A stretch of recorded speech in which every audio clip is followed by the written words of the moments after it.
بسم اللہ الرحمن الرحیم۔ السلام علیکم ورحمۃ اللہ وبرکاتہ۔ میرے بہن بھائیوں، بغیر وضو تسبیح پڑھنا جائز ہے یا نہیں، اور ذکر و اذکار کی فضیلت کے بارے میں جاننے کے لیے اس ویڈیو کو آخر تک ضرور دیکھیے گا۔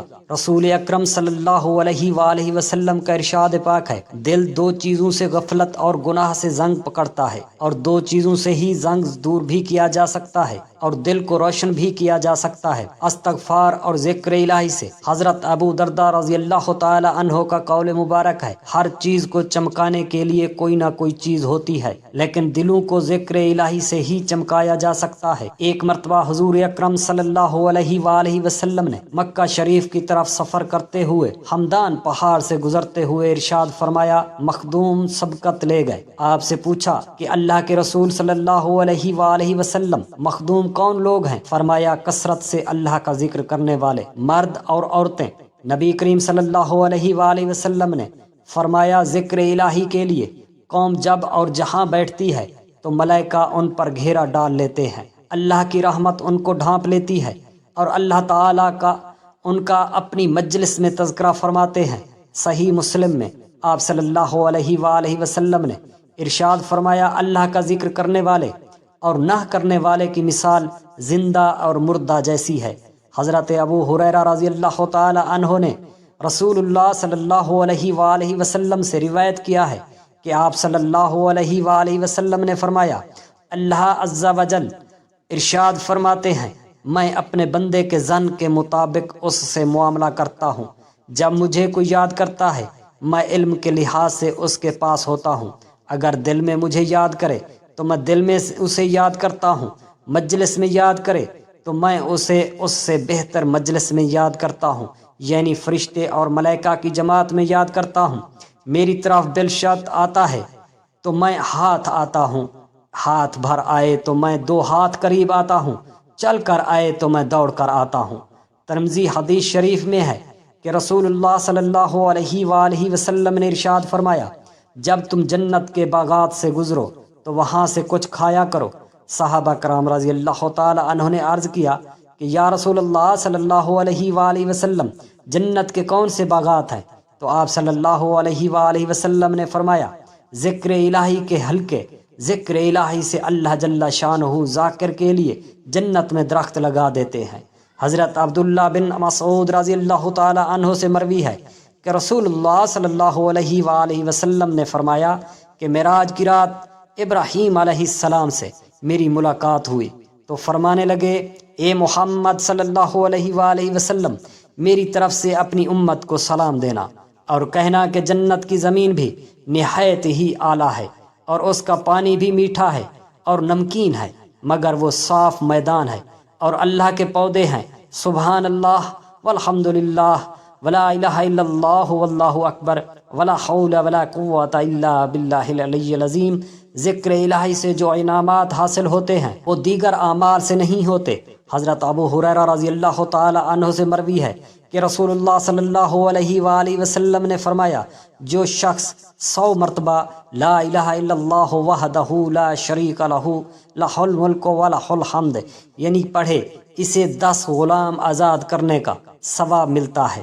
100 نیکیاں اس کے نامہ اعمال میں لکھ دی جاتی ہیں، اور صبح سے شام تک وہ شیطان کے شر سے محفوظ رہتا ہے، اور اس کے اعمال سے بڑھ کر کسی کا عمل افضل نہیں ہوتا، اور یہ کہ اس سے بڑھ کر کوئی عمل کرے۔ جو شخص دن میں 100 مرتبہ سبحان اللہ و بحمدہ کہے، اس کے تمام گناہ معاف ہو جاتے ہیں، خواہ وہ سمندر کی جھاگ کے برابر کیوں نہ ہوں۔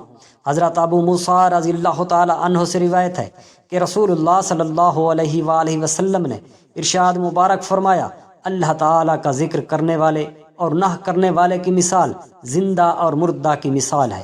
عبداللہ بن بصر رضی اللہ تعالی عنہ فرماتے ہیں، ایک شخص نے عرض کیا، اللہ کے رسول صلی اللہ علیہ وآلہ وسلم، احکام کی مجھ پر کثرت ہو چکی ہے، لہٰذا آپ صلی اللہ علیہ وآلہ وسلم مجھے کوئی ایسا آسان سی چیز بتا دے جس پر میں عمل کرتا رہوں۔ آپ صلی اللہ علیہ وآلہ وسلم نے فرمایا، تیری زبان ہمیشہ اللہ کے ذکر سے تر رہنا چاہیے۔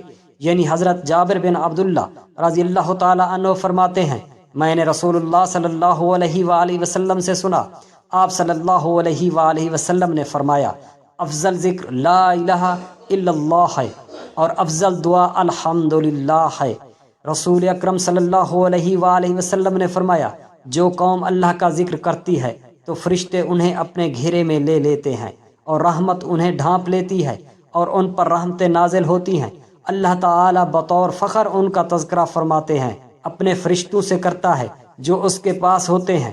آپ صلی اللہ علیہ وآلہ وسلم نے ارشاد فرمایا کہ جو لوگ اپنی مجلس میں اللہ کا ذکر نہیں کرتے تو ایسی مجلس باعث حسرت اور نقصان دہ ہوتی ہے۔ اللہ اگر چاہے تو انہیں عذاب دے اور اگر چاہے تو انہیں معاف کر دے۔ میرے بہن بھائیوں، کیا بغیر وضو کے تسبیح پڑھ سکتے ہیں یا تسبیح پڑھنے کے لیے وضو کرنا ضروری ہے؟ اسی طرح ایک اور سوال بھی کیا جاتا ہے کہ کیا بغیر وضو کے ہم تسبیح کو چھو سکتے ہیں، اسے اپنے ہاتھ میں پکڑ کر ذکر و اذکار کر سکتے ہیں، یا تسبیح ہاتھ میں پکڑنے کے لیے چھونے کے لیے وضو کا ہونا ضروری ہے؟ جیسے بغیر وضو کے تسبیح پڑھنا، ذکر و اذکار کرنا جائز ہے یا نہیں؟ سبحان اللہ والحمد للہ ولا الہ الا اللہ واللہ اکبر، استغفر اللہ، سبحان اللہ وبحمدہ، سبحان اللہ العظیم۔ اللہ کا ذکر کرنا، تسبیحات کرنا اور اسی طرح درود پاک پڑھنا اللہ رب العالمین کی ہمارے اوپر یہ خاص رحمت ہے۔ اللہ تعالیٰ نے اپنا ذکر کرنے کے لیے اور آپ علیہ السلام پر درود و سلام پڑھنے کے لیے وضو کا ہونا یہ شرط نہیں رکھی۔ اللہ کی یہ خاص رحمت ہے کہ ہم بغیر وضو کے اللہ تعالیٰ کا ذکر کر سکتے ہیں، تسبیحات پڑھ سکتے ہیں، حمد و ثنا کر سکتے ہیں اور درود و سلام پڑھ سکتے ہیں۔ یہ بالکل جائز ہے۔ اور اسی طرح تسبیح کو ہاتھ میں پکڑ کر ذکر و اذکار کرنا، تسبیحات پڑھنا، یہ بھی بالکل جائز ہے۔ تسبیحات بغیر وضو کے پڑھنا، اس کے لیے بھی وضو کا ہونا ضروری نہیں، البتہ ذکر و اذکار یا پھر اسی طرح درود و سلام باوضو ہو کر پڑھنا افضل ہے، بہتر ہے، لیکن شرط نہیں ہے بغیر وضو اللہ کا ذکر کرنا، حمد و ثنا کرنا، اسی طرح درود و سلام پڑھنا یہ شرعاً بالکل جائز ہے۔ بغیر وضو تسبیح پڑھ سکتے ہیں اور تسبیح ہاتھ میں لے کر بھی پڑھنا جائز ہے۔ ہاں، اگر کسی شخص پر غسل واجب ہو چکا ہو یا بے وضو ہو تو ایسی حالت میں بھی ذکر کیا جا سکتا ہے، اس میں شرعاً کوئی حرج نہیں۔ البتہ جنابت کی حالت میں قرآن پاک کی تلاوت نہیں کی جا سکتی، خواہ وہ زبانی ہی کیوں نہ ہو، اور اس کے ساتھ نماز کا اہتمام لازمی کریں، کیونکہ نماز پڑھنا ہر مسلمان مرد اور عورت پر فرض ہے۔ اللہ تعالی ہم سب کو 5 وقت کی نماز ادا کرنے کی توفیق عطا فرمائے۔ مجھے امید ہے کہ آپ سب کو میری بات سمجھ آ گئی ہوگی۔